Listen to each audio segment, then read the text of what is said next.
주간도 잘 사셨습니까?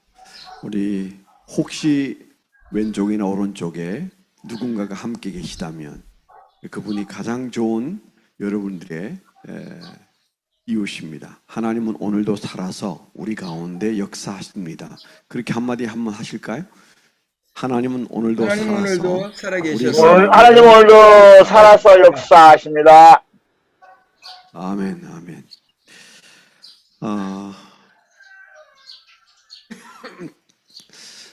죄송합니다. 제 자녀들이 아들만 둘 있는데요.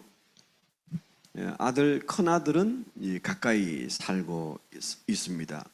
일반 직장인으로 살고 있는 평신도 있고요. 둘째 아들은 이제 목사이신데 미국에서 목사로 있으면서 또 대학교에서 교수를 하고 있습니다. 몇 주 전에 제 며느리가 저한테 찾아와서 아버님,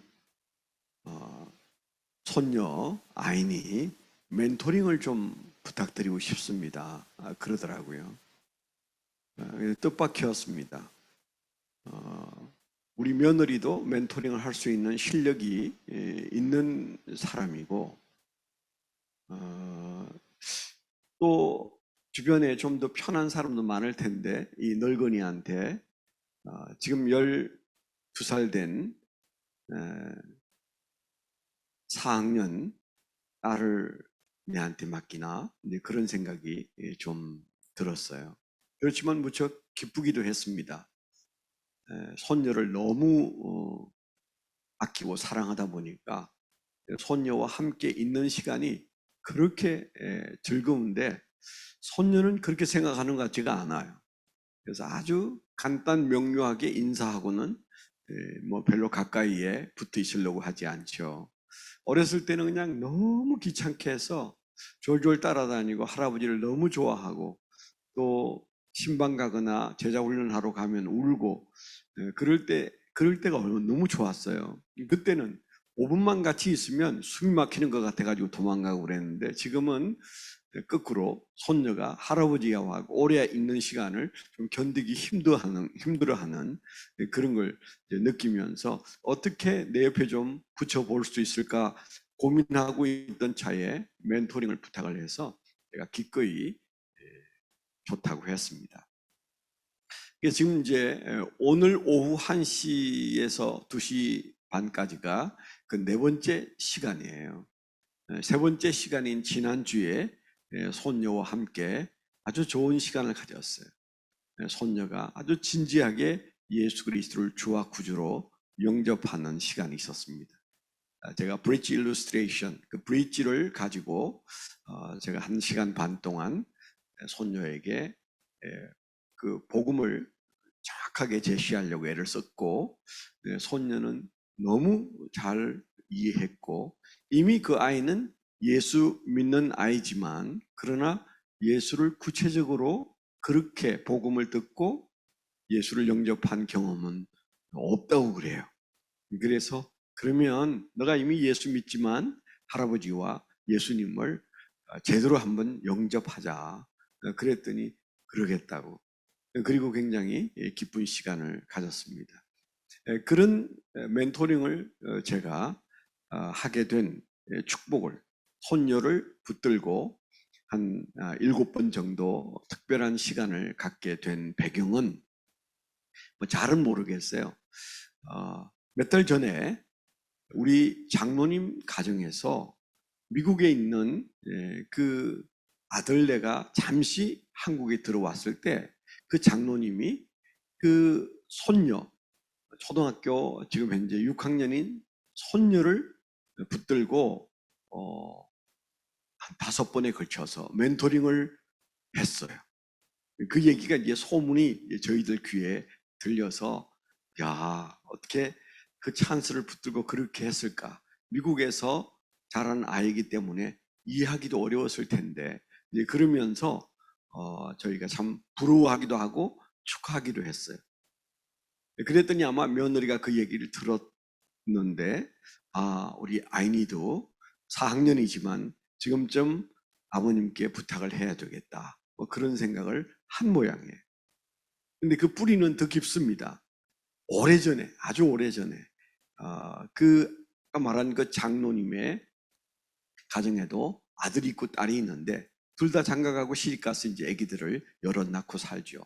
그런데 그 장로님의 딸이 초등학교 5학년일 때 그 엄마인 우리 교회 집사님이 외출을 했다가 들어오니까 집안에 딸과 딸의 친구가 와서 같이 방 안에서 도런도런 얘기하는 소리가 들린 거예요.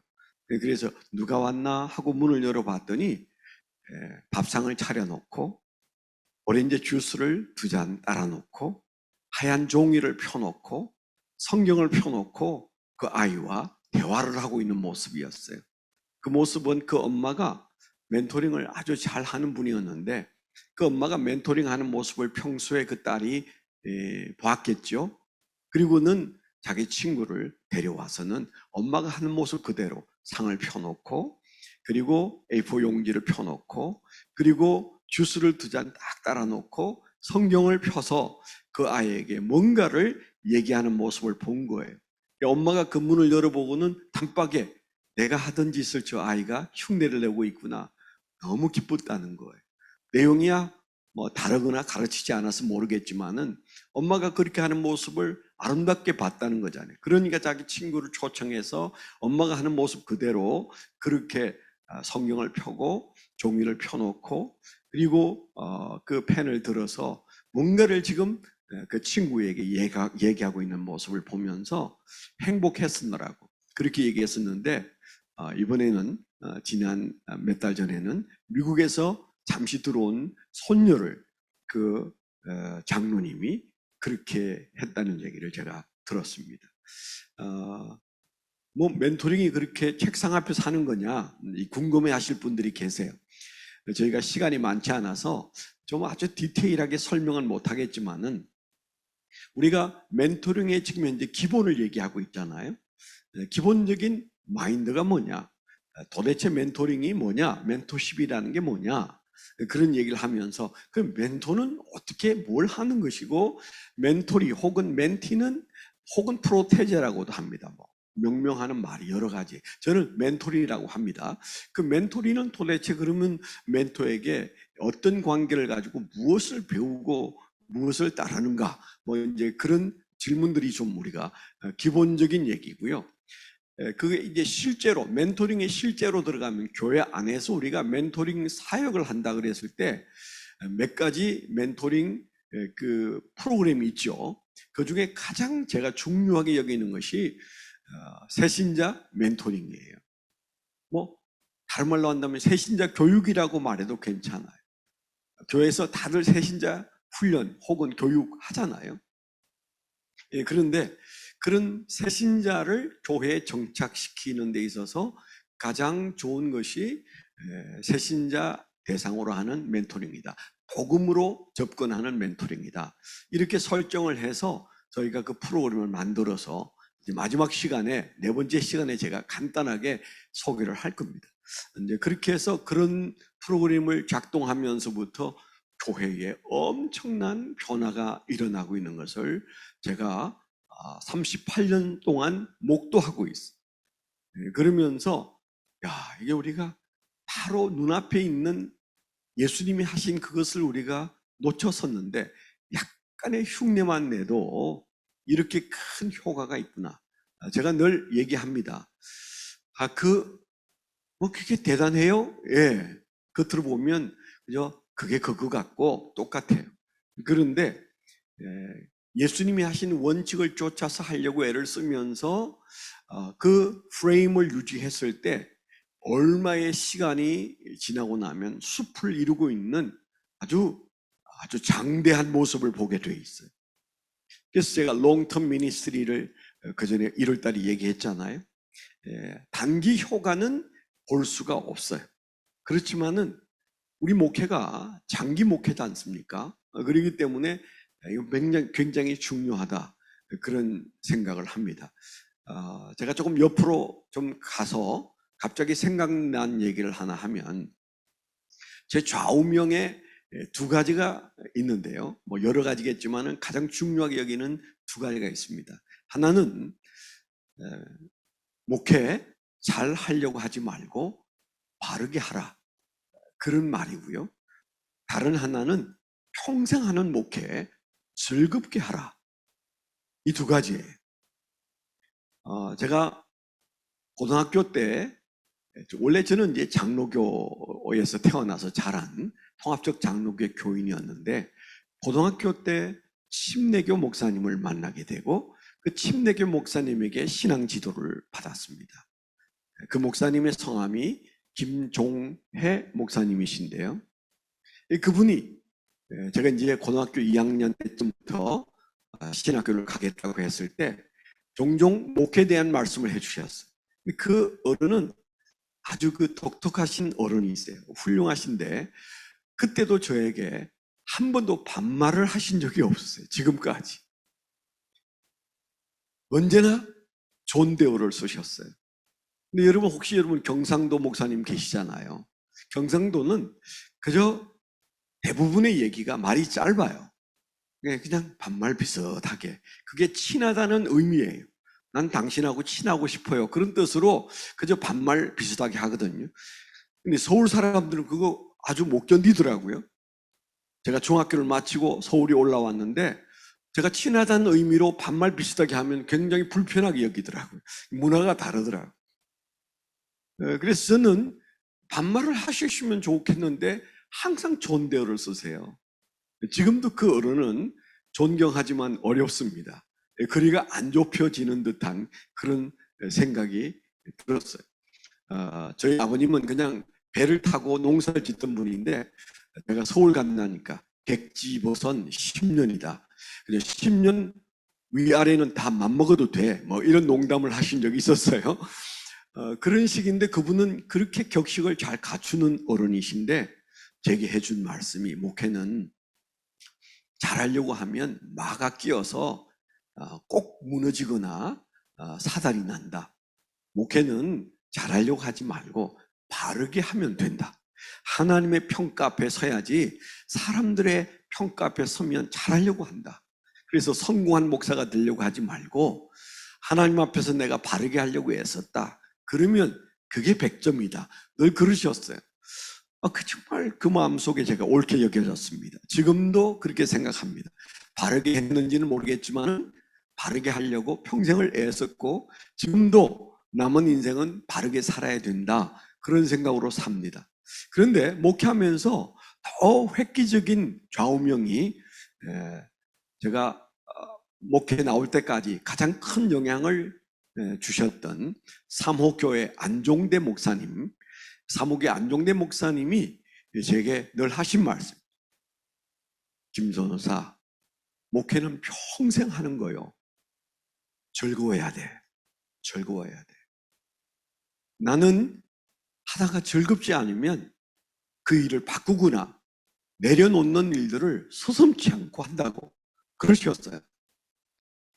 그때 제가 그분을 뵀을 때 그분은 정말 그 말대로 즐겁게 사시더라고요.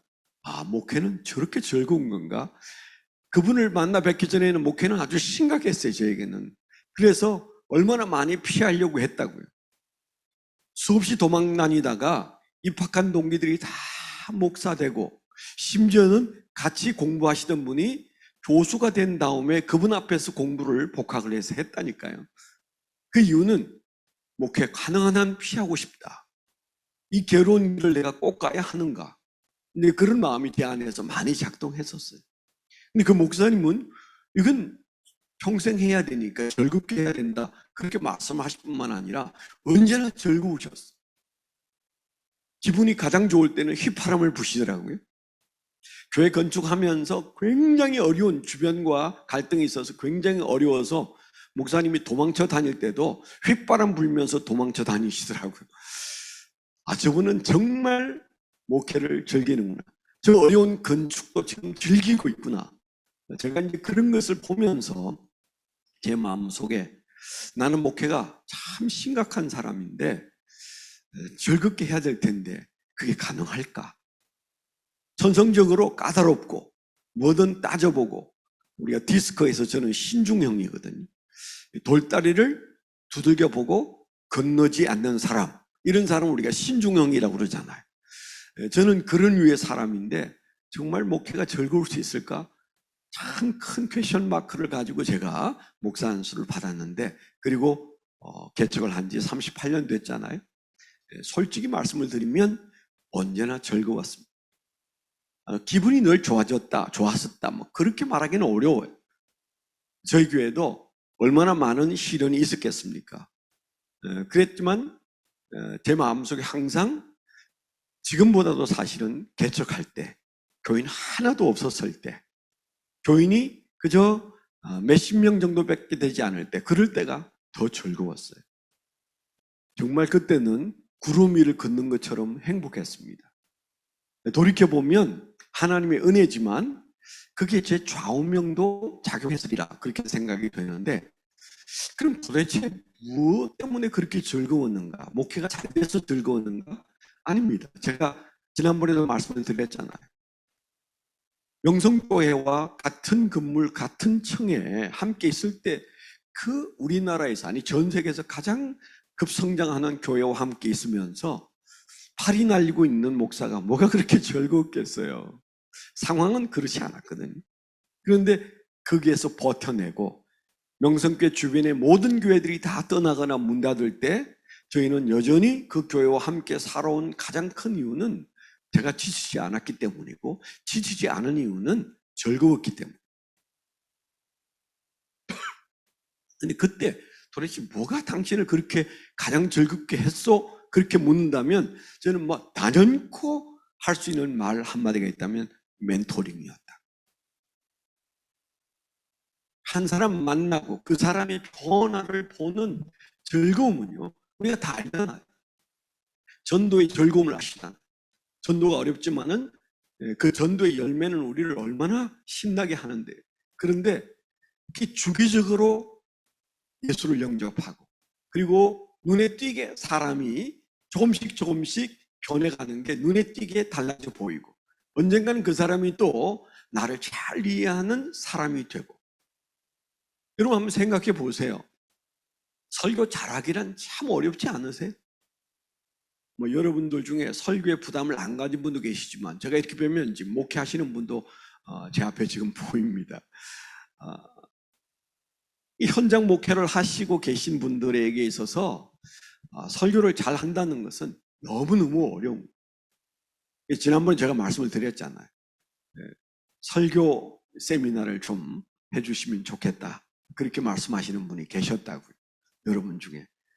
제가 시키면 뭐든 합니다. 그렇지만은 제 마음속에 나는 설교를 잘하는 사람이 아닌데, 그런데 설교를 잘하지 못하지만 설교의 파워는 있습니다. 적어도 우리 교인들에게는. 제가 하는 설교를 찰떡같이 들으면 그게 잘하는 설교 아닐까요? 이동원 목사님과 교제를 하면서 그분이 어느 날 그런 얘기 하시더라고요. 내가 가지고 있는 스트레스가 하나 있는데 그게 뭔가 하면, 사람들이 나를 100년에 한 번 나타나는 설교가라고 얘기하고, 그런 논문으로 박사가 된 사람도 있는데, 내가 가장 큰 스트레스는 내 설교를 듣고 사람이 변하지 않는다는 사실 때문에 너무 힘들다, 그런 얘기 하셨어요. 네. 여러분 그분 얘기가 이해가 안 되죠. 몇만 명의 교인들을 이끌고 있는 그 목사님의 얘기가 뜻밖이었어요. 그럼 왜 겸손해서 하는 말이죠. 왜 사람이 안 변하겠어요? 그런데 그분 마음속에 내 설교를 듣고 있는 저 아무개는 왜 몇십 년 내 설교를 들으면서 달라지지 않지? 이제 이런 마음이 있으신가 봐요. 설교를 별로 잘 못하는 우리는 그런 욕심이 별로 없습니다. 그리고 우리가 했던 설교도 잊어버립니다.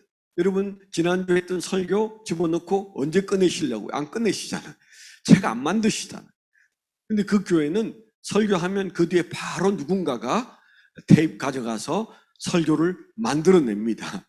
그래서 만든 책이 벌써 한 40권 정도 되실 겁니다.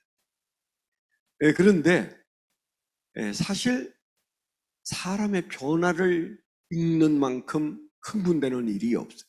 목회자는, 선교사님도 마찬가지죠. 내가 한 말이나 내가 한 행동이나 내가 하고 있는 사역을 통하여 누군가가 변화가 일어난다? 그건 뭐 죽어도 좋은 거잖아요. 그것처럼 우리에게 흥분되게 하는 것은 없습니다. 그래서 저는 목회는 변화다, 그런 말을 잘 해요. 목회는 변화다. 변화가 일어나요. 우리가 로마서 12장에도 분명히 말씀하셨어요.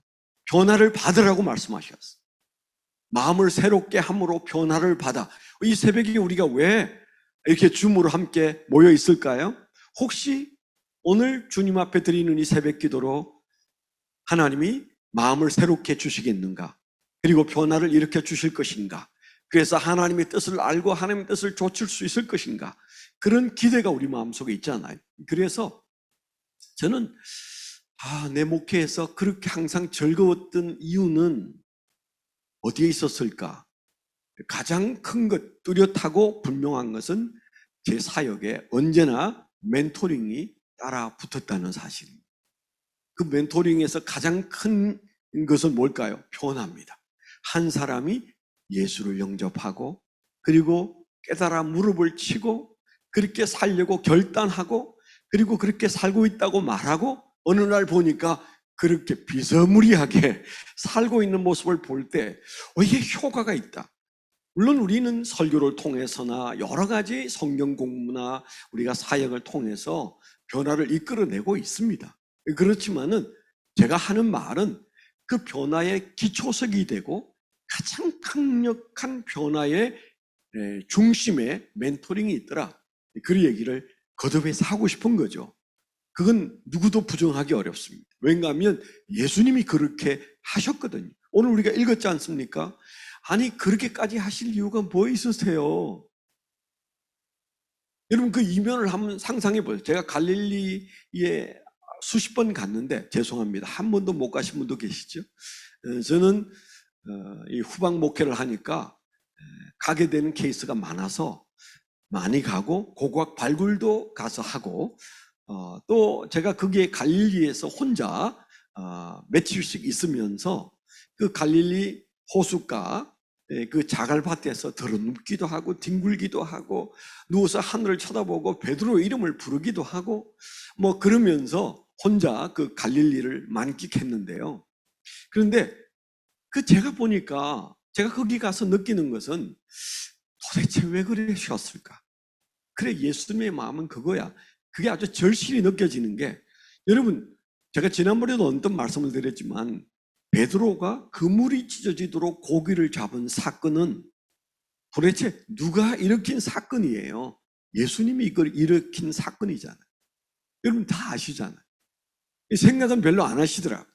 저는 거기에서 느낄 때 그 전날 밤에 예수님께서 그 메기부터 시작해가지고 베드로 고기에 이르기까지 수많은 어쩌면 수십만 마리의 물고기 그 미물을 붙들고 제식훈련 했다고. 제식훈련. 그래가지고 어떻게 하면 베드로의 그물을 피할 수 있을 것인가 그거 훈련시켜가지고 밤새 그 물고기들은 베드로의 그물을 도망쳐 다녔잖아요. 그 한 마리도 못 잡았다는 사실이 기적같이 여겨지지 않습니까? 그 놀라운 기적을 일으킨 장본인이 예수님이세요. 누구 붙들고? 사람 붙들고 한 거 아니에요. 메기, 쏘가리 뭐 다 그런 거 붙들고 그 일을 하셨다고요. 그 전날 밤에 주님께서 그렇게 애를 쓰셨던 그 흔적을 우리가 마음에 한번 품어보세요. 여러분들이 한번 스토리텔러가 돼가지고 한번 마음속에 그 장면을 한번 집어넣어 보세요. 그게 잘 새겨지지 않으면 보따리 싸가지고 갈릴리 가서 제가 했던 것처럼 한번 해보세요. 저는 성지순례는 그런 거라고 생각하거든요. 변화산의 종각 밑에서 하루 종일 혼자 자다가 생각하다가 기도하다 그렇게 있으니까 뭔가가 보이더라고요. 그 변화산 가면 그게 그 예배당이 있잖아요. 종각 이슬이 보면 저 안에서 그 순례객들에게 성찬식을 행하는 어떤 신부의 부지런한 모습, 하루 종일 선창시하는 모습을 봅니다. 그걸 보면서 왜 왔을까? 왜 3명만 데리고 왔을까? 주님, 왜 저 밑에는 9명이 그냥 아주 죽어나고 있는데 3명 싹 데리고 올라와가지고 저 밑에는 공고한 때 여기에서는 아주 황홀경 속에 들어가게 했을까요? 제가 그렇게 물으면서 있었더니 불쌍했는지 깨닫게 하시더라고요. 머리로 깨닫는 거하고 현장에서 가슴으로 깨닫는 거하고 그 감격이 틀리더라고요.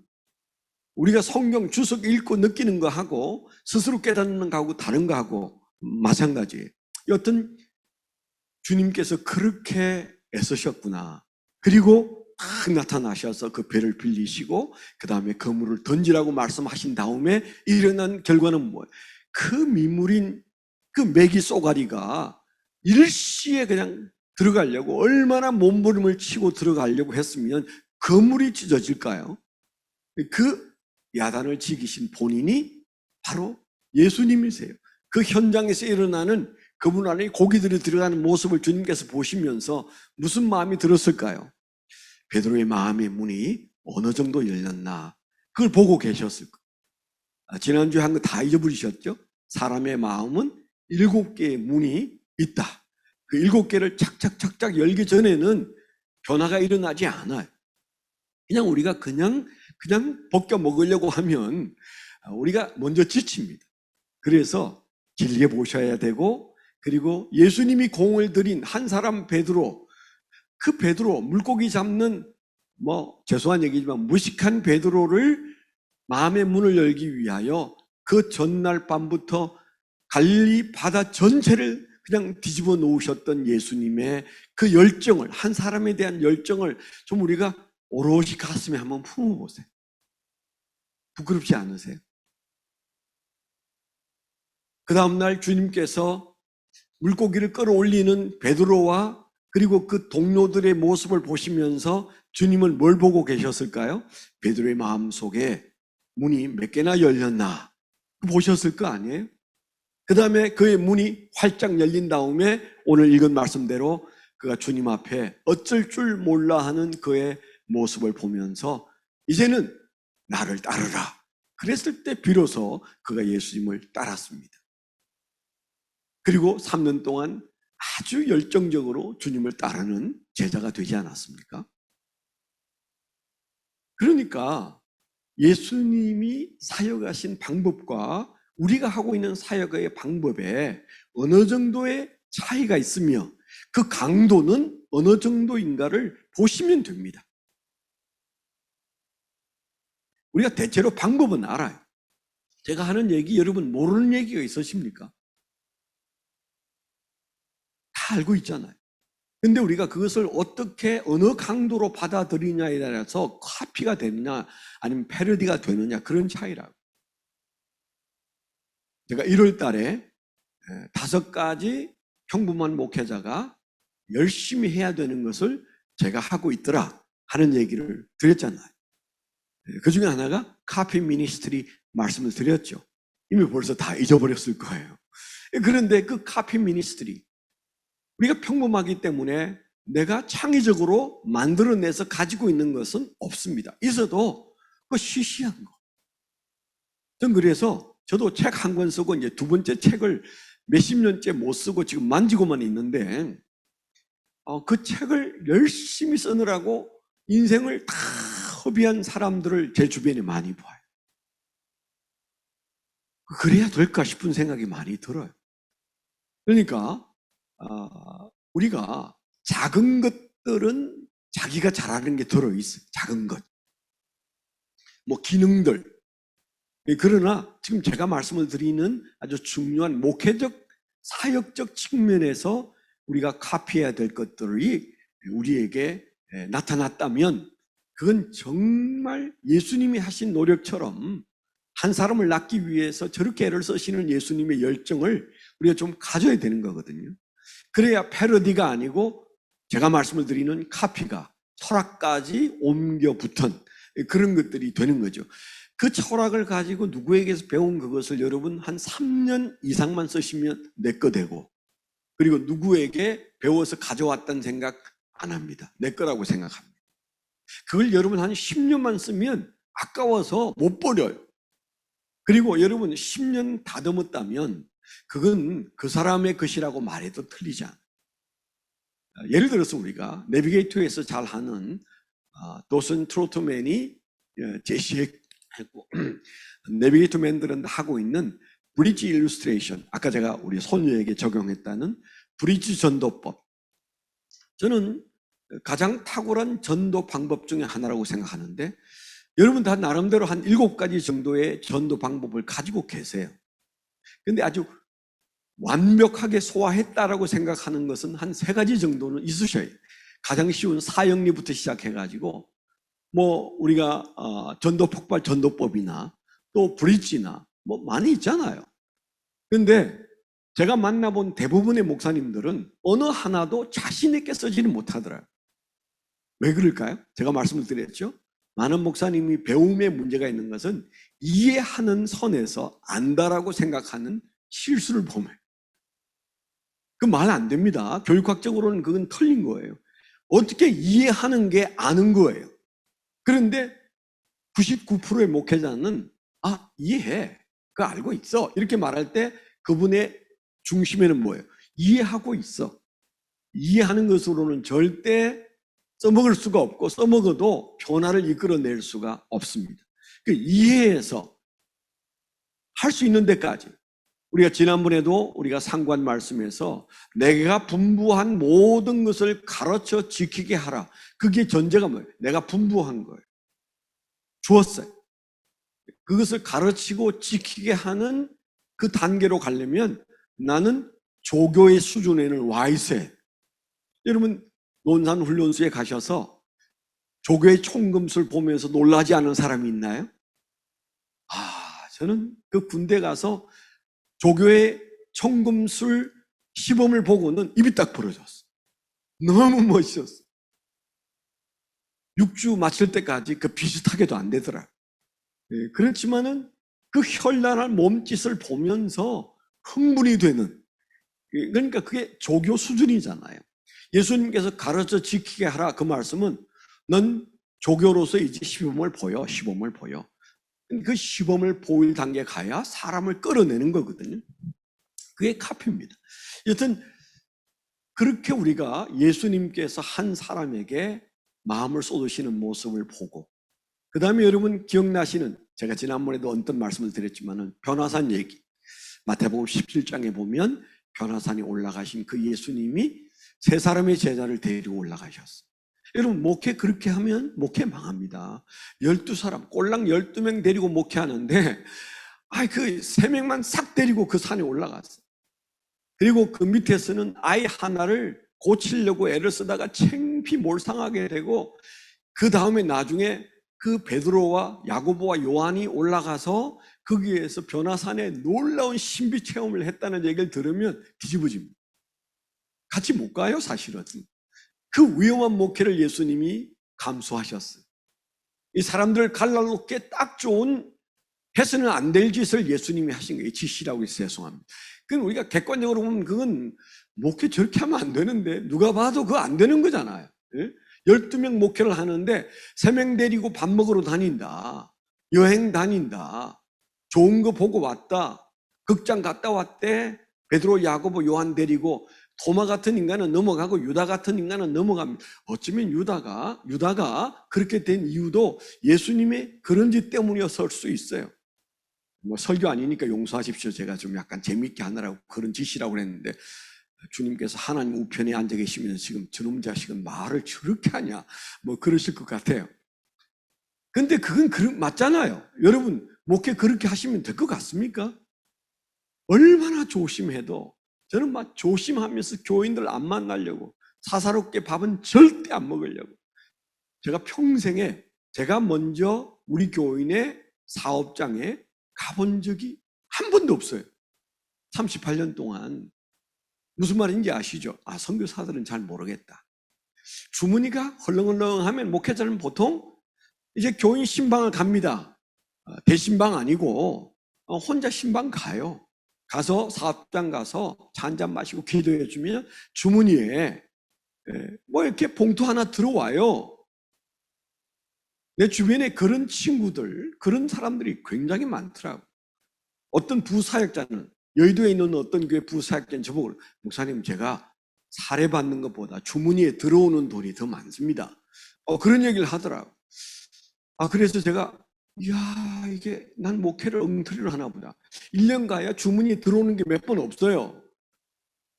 아니, 어디 부목사도 사례금보다 더 많이 들어온다는데 왜 우리 교회는 그렇지? 제가 돌아보니까 주머니에 봉투가 들어올 상황을 안 만들고 있더라고요. 바빠서도 그렇지만 사사롭게 교인하고 가까워서는 안 된다. 이제 그런 마음을 가지고 있었는데 예수님은 그걸 하셨잖아요.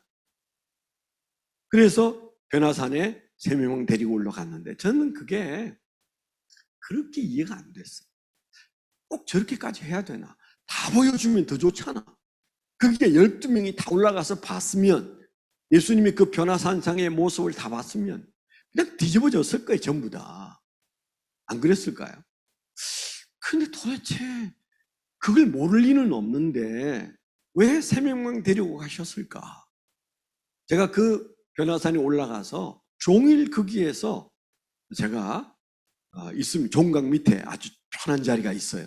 거기에서 이제 제가 오늘은 하루 종일 여기서 묵상한다. 제가 그렇게 정하고 제가 이제 렌트카를 하나 해가지고 올라가서 하루 종일 있었어요.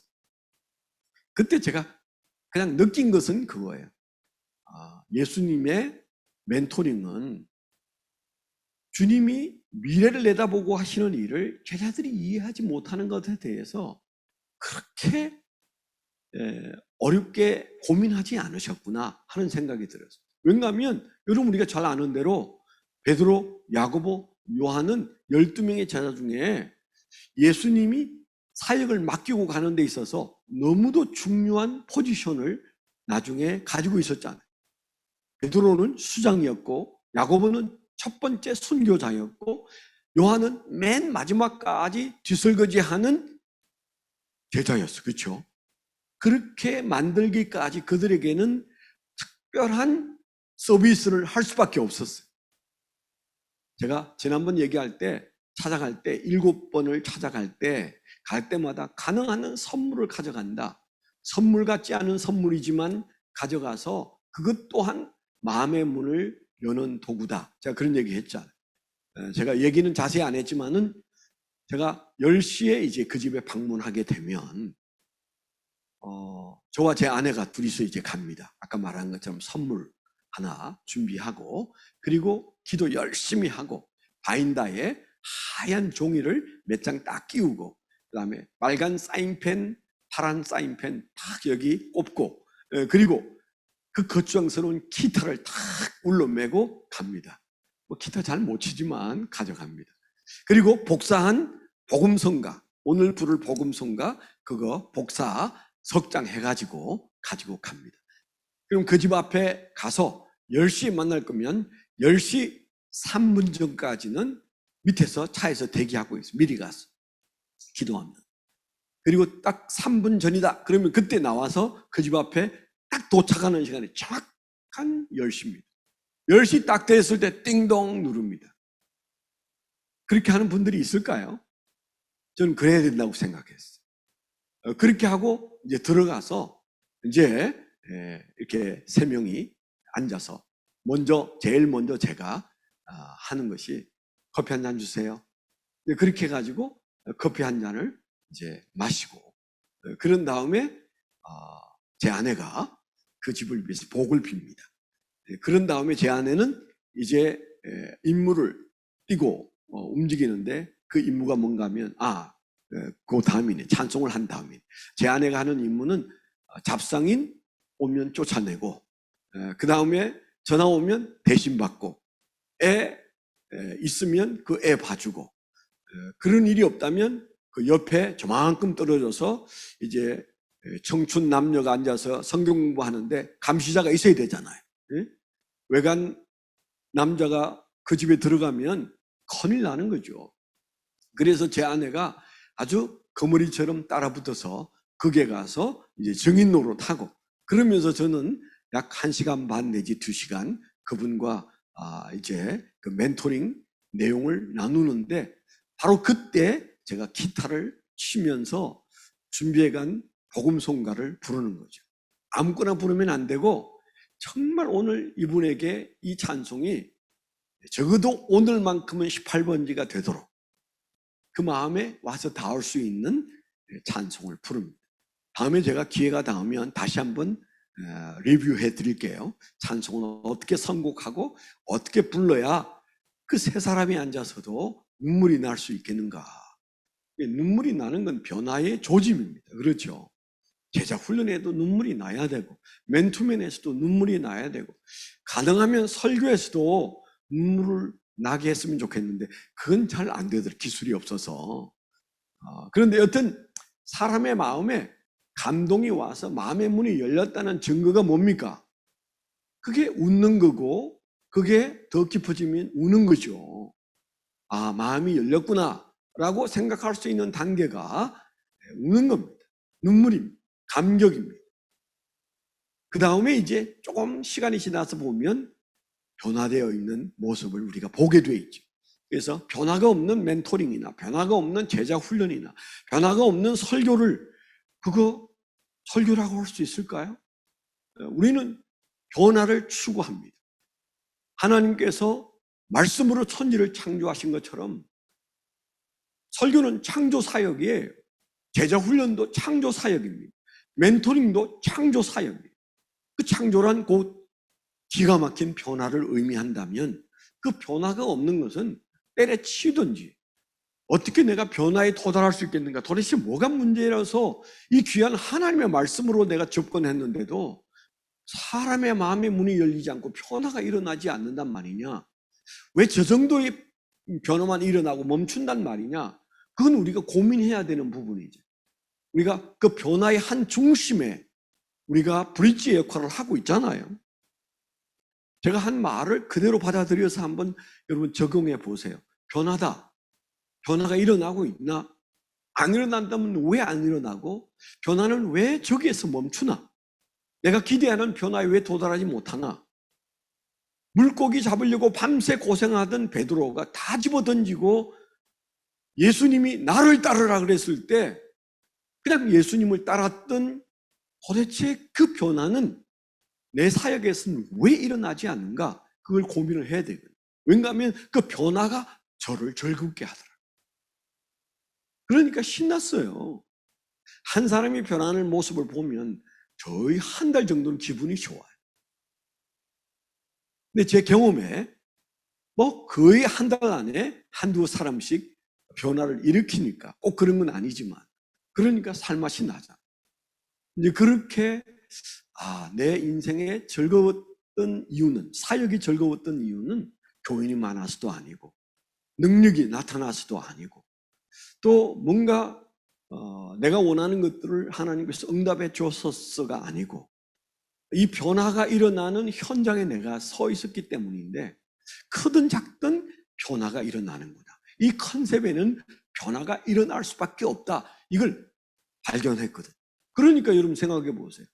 뭐 제가 개척한 이전에도 했지만 이후에 지금까지 또 손녀를 앞에 놓고 그 멘토링을 설레이면서 하는 이유는 변화가 믿어지기 때문입니다.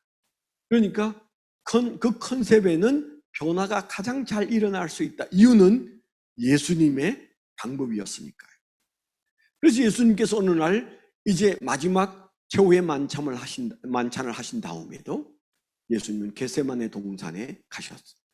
여러분 보시는 대로 가보시면 아시지만 예루살렘 성에서 조금 내려와서 언덕배기를 약간 올라차면 그게 겟세마네라는 뭐 동산이라고 할 것도 없어요. 그냥 나무가 좀 있는 그런 공동묘지 앞 사람들이 잘 안 가서 조용한 곳 그곳에 가셔서 이제 겟세마네에서 기도하시러 가실 때도 예수님은 똑같은 행동을 하셨어요. 세 사람만 데리고 가셨는데 그때도 그 세 사람이 베드로, 야고보, 요한이었잖아요. 그리고 요한복음 21장 뭐 우리가 15절 이하에도 잘 아는 대로 예수님이 부활하셨음에도 불구하고 예수님이 부활한 것이 그들을 붙들어 세우기에는 역부족이었어. 예수의 부활이 자기의 가슴 속에서 부활로 불타지 않으니까 힘을 못 썼어. 다 믿고, 그리고 예수의 부활도 좋고 모든 것들이 다 그 자리에 있는데 힘이 안 나니까 어디로 갔어요? 갈릴리로 갔고, 그리고 힘이 안 나니까 3년 전에 버렸던 거 다시 주섬주섬 챙길 수밖에 없는 거예요. 저는 그런 목사님 많이 봤어요. 그 베드로가 3년 전으로 돌아가는 것처럼 그 마음이 3년 전으로 돌아가는 사람들을 많이 봤다고요. 왜 3년 전으로 우리가 돌아갈까요? 힘이 안 나니까요. 왜 힘이 안 날까요? 예수의 부활이 내 안에서 체화되지 않으니까 너무 상처가 크고 충격이 컸기 때문에 부활한 예수님을 보고도 힘이 안 났어요. 제가 볼 때는. 그러니까 3년 전에 벌였던 짓을 하는 거죠. 어떻게 그들을 다시 불러일으켰습니까? 예수님께서 마무리 서비스를 하셨잖아요. 그게 뭡니까? 또 갈릴리 호수에 가 있는 그들을 위해서 또 물고기 붙들고 주님께서 실험하셨어요. 그래서 이번에는 굵은 거 153마리 붙들고 제식 훈련했어요. 그리고 새벽에 나타나셨고 말씀하신 대로 던졌더니 153마리의 고기가 굵직한 것들이 걸려들었겠죠. 그리고 예수님께서 준비하셨던 모닥불에 가져오신 고기와 떡을 구우시면서 베드로에게 책망 안 했습니다. 참 대단한 일이잖아요. 저는 그 장면이 너무 은혜스러워. 지금 저지러 놓은 일만 해도 주님 앞에 얼굴을 들지 못하는 그에게 새벽에 찾아와서 뭐 할 말이 많아서 찾아오셨잖아요. 아니, 여러분 생각해 보세요. 3년 동안 애를 썼는데 그 결과가 인간적으로 보면 꽝이에요. 어떻게 3년 전으로 돌아가 있다고요? 어떤 면에서는 우리가 참 위로가 되기도 해요. 예수님에게 가룟 유다가 없었다면, 예수님에게 3년 전으로 돌아가 갈릴리 호수에서 물고기 잡던 그들이 없었다면 우리는 얼마나 쫓기겠어요. 이 평범함 때문에 얼마나 힘들겠어요. 그런데 여러분 잘 아시는 대로 어떤 일이 벌어졌습니까? 겉으로 보면 그냥 배반자가 나와서 예수를 팔아먹는데 그게 제자 중에 하나였고, 그렇게 믿었던 제자들이, 베드로를 위시한 제자들이 그냥 3년 전으로 완벽하게 돌아가서 낙심해 있는 모습을 보는 예수님, 참 낙심스러웠을 텐데, 그런데 다시 끌어올리는 데는 별로 어려움이 없었어. 우리가 다 이렇게 내려갔다 올라왔다 하는 겁니다. 누구든 그렇게 합니다. 특히나 우리가 가르친 제자들은 더욱 그럴 수 있어요. 그런데 예수님께서 모닥불 피워놓고 베드로에게 그저 한마디 하셨어요. 그를 야단친 게 아니에요. 베드로야, 너가 그래도 나를 사랑하지 않냐? 그렇게 말씀하셨죠. 뭐라고 생각하십니까? 야단치는 것보다 1000배 귀한 게 뭐라고 그랬어요? 격려라고 얘기했죠. 다 잊어버리셨네. 매핑과 그리고 전수와 격려가 4가지 멘토링에서 중요한 것들에서 끌어내는 행동 지침이 매핑이고 전수고 격려다. 제가 그렇게 말씀을 드렸죠. 바로 그 마지막 3번째가 뭐예요? 격려예요. 주님께서 하실 수 있는 격려를 어떻게 쏟아부었어요? 153마리의 고기를 잡음으로 그들은 3년 전에 주님을 만났던 그날을 얼마나 깊이 추억했겠어요. 사람을 추억으로 이끌어가는 것만큼 격려적인 것도 없습니다. 어떤 뇌과학자가 그런 얘기 하더라. 사람에게는 과거를 추억하는 그런 뇌를 가지고 있다고.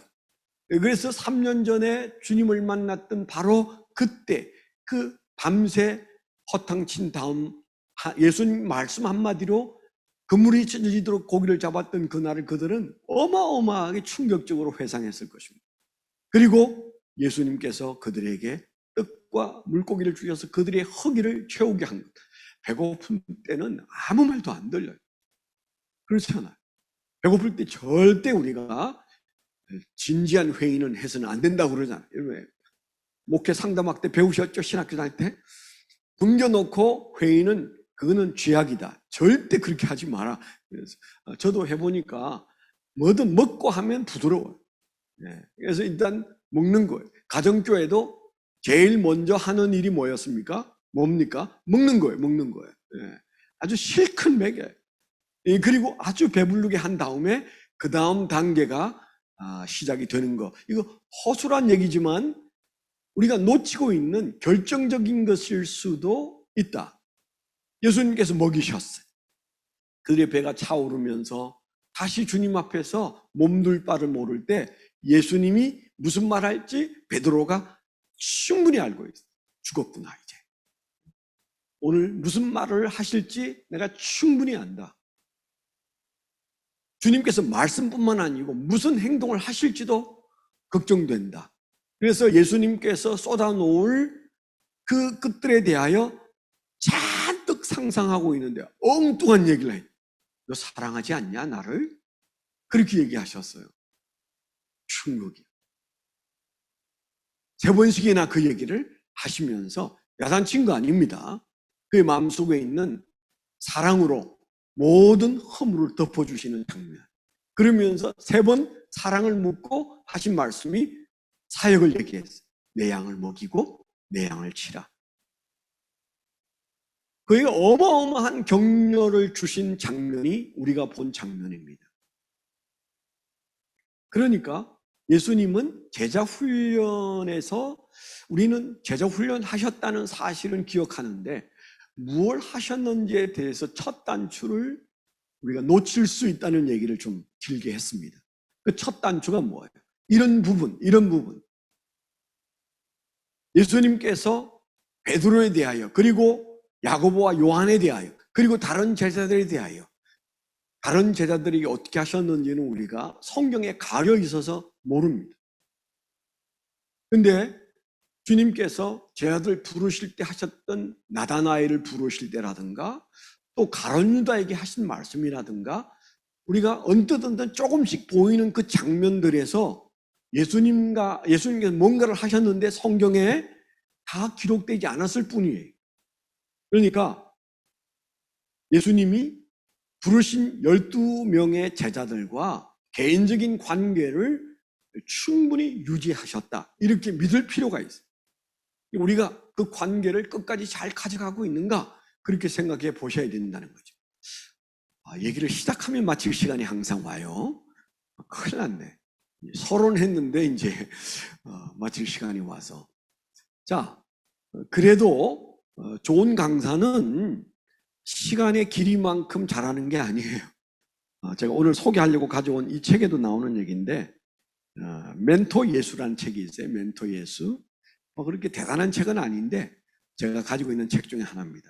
이 레기 캠벨이라는 분이 쓴 이 책 안에도 시간에 비례하지 않는다. 좋은 선생은 시간에 비례하지 않는다.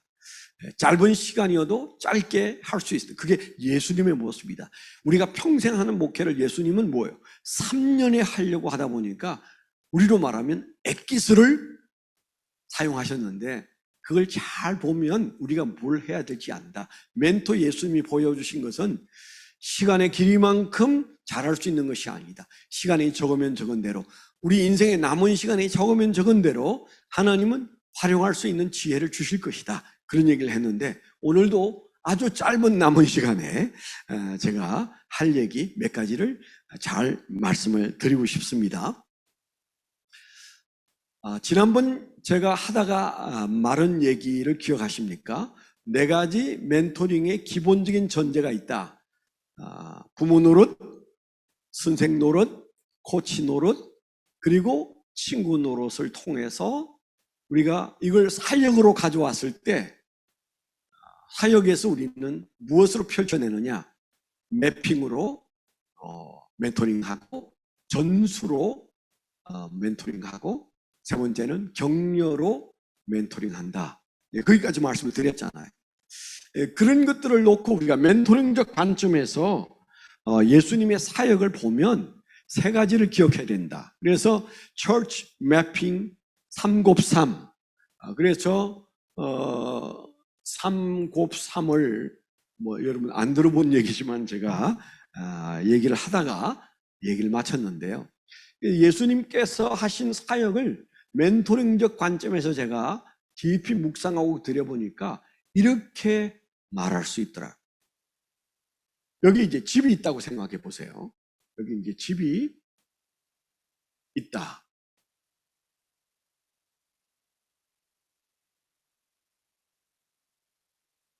요 집이 있는데, 요게 이제 교회의 하드웨어적인 부분입니다. 교회를 말할 때 우리가 건물을 연상하잖아요. 우리가 교회는 건물이 아니다. 이렇게 우리가 정의하지만, 건물을 우리가 중요하게 여겨야 합니다. 제가 개척을 할 때, 선교사님들도 마찬가지라고 저는 생각하는데요. 제가 얼마나 좋은 꿈을 꾸었는가 하면, 나는 학교를 빌려서 교회를 하고 건축을 하지 않겠다. 좀 다르게 하겠다라는 꿈이 많은 때에 개척을 했으니까 그런 생각을 했어요. 그래서 우리가 47평 세워드 할 때 나는 교회를 짓지 않는다. 그 돈으로 선교한다. 교인들도 참 좋다고 생각했어요. 근데 제가 목회를 하면서 명성교회가 3년 반, 지은 지 3년 반 된 아름다운 빨간백돌 교회를 허물고 교회를 다시 짓기 위해서 저희 건물에 와서 같이 생활할 때 왜 저렇게 할까? 좀 비판적이었어. 아니 3년 반 된 건물을 왜 허무는데? 너무 아까운데? 이제 그런 마음을 제가 가졌었는데요. 그 명성교회가 1년 반 같이 있다가 다시 입당을 한 다음에 제가 한 5년 가까이 될 때 제 생각이 바뀌었어. 하드웨어가 불필요한 게 아니다. 하드웨어가 필요하다. 주전자가 있어야 그게 물을 담을 수 있는 것처럼 하드웨어를 무시하는 것은 꿈꾸는 목회구나. 그래서 제가 현실적인 목회로 조금 전향을 돌아왔어요. 너무 신학교에서 교수들이 얘기하는 꿈꾸는 목회, 그게 다 맞는 건 아니다. 그런 생각을 하면서 기도를 좀 바꾸었어요. 주님, 우리에게도 건물을 주세요. 그렇게 기도했을 때 5년 되었을 때 저희가 지하 1층, 지상 3층짜리 건물을 주시더라고요. 구해야 주시죠. 그리고는 한참 열심히 사역하다가 하나님 그 은혜를 주셔서 그 옆에 있는 빌라를 사고 또 그 옆에 있는 불의정사라는 절가운 하드웨어에 그게 안에서 작동하고 있는 영업에, 그런데 그게 성공하려면 결국 지도자의 품격으로 귀결되더라. 그가 어떤 품격으로 멘토링 받아서 거기에 있는가, 그게 가장 중요한 귀결이에요. 그가 착하고 그가 충만하고 그가 격려적일 때 안디옥 교회는 놀라운 역사가 일어나고, 등달아서 다소에서 픽업해온 사울이 바나바와 함께 있으면서 사울의 인생이 변하고 품격이 변하고 능력이 변해서 나중에는 바나바와 사울이 바울과 바나바로 바뀌는 것을 우리가 잘 알잖아요. 그 모든 배경에 저 주방장 한 사람의 품격이 있더라. 바나바의 품격을 성경에서는 여기 봐라, 여기 봐라. 이방 땅의 첫 교회가 베드로가 아니다. 이방 땅의 첫 교회가 그 안디옥의 이방의 첫 교회가 땅끝까지라고 말하는 그 교회가 세워지는 중심에 누가 있는지 봐라. 평신도 바나바가 있지 않냐. 그가 어떠하냐. 아가도스하고 플레레스하고 바나바스 하지 않냐. 너는 어떤데? 그렇게 묻는 게 바로 그 말씀의 요지. 다시 여러분 사도행전 11장 24절 전후를 읽어보세요. 주님이 무슨 말씀을 하시고 있는지. 결국 저 얘기는 무슨 얘기입니까? 좋은 멘토가 결국 좋은 영업을 이끌어내고 그 좋은 영업을 이끌어내는 하드웨어가 갖추어져 있으니까 선순환이 일어난다. 그런 얘기를 할 수 있는 거죠. 오늘 시간이 조금 더 길었습니다. 갈 길이 멀어서 제가 얘기를 자꾸 하다 보니까 조금 늦은 거 죄송한데요. 오늘은 여기까지 하고 다음 주 금요일 날 만나서 더 중요한 실제적인 진술을 여러분들과 나누도록 하겠습니다. 기도하겠습니다. 하나님 아버지, 우리에게 주신 말씀을 저희가 함께 나눌 때 주님께서 우리에게 오늘도 거듭하여 강조하고 싶어 하시는 말씀을 우리 마음에 새기고자 합니다. 주여 깨달아지게 하시고 우리가 알고 살았으나 붙들지 못했던 부분들을 이해하고 살았으나 그렇게 우리가 적용하지 못했던 것들을 다시 시작할 수 있는 지혜와 힘을 허락해 주시옵소서. 예수 그리스도의 아멘. 이름으로 감사하며 기도드렸습니다. 아멘. 아멘. 아멘.